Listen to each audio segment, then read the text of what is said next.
Hey everyone, welcome. So let us talk about how to pay with PayPal on CNFans. So guys, as of May 2025, CNFans does not accept PayPal for payments. However, its availability may vary based on your region, device, and account status.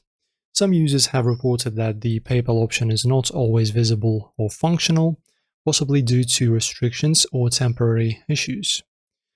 So, some users have found that PayPal is more consistently available when accessing CNFans through a desktop browser rather than the mobile app. Ensure you're logged in to your account to access all payment options. Proceed to checkout and select the items you wish to purchase and proceed to the checkout page. So, if PayPal is available, it will appear as a payment option. Choose it and follow the prompts to complete your transaction. Also, guys, you can switch devices or browsers if PayPal isn't showing up. Also, it may not be available depending on your region and location. And if you're still unable to use PayPal, reach out to CNFans customer service for assistance. So that's pretty much the information for you to know. That's how things work for CNFans as of now. Enjoy the video. See you in the next one.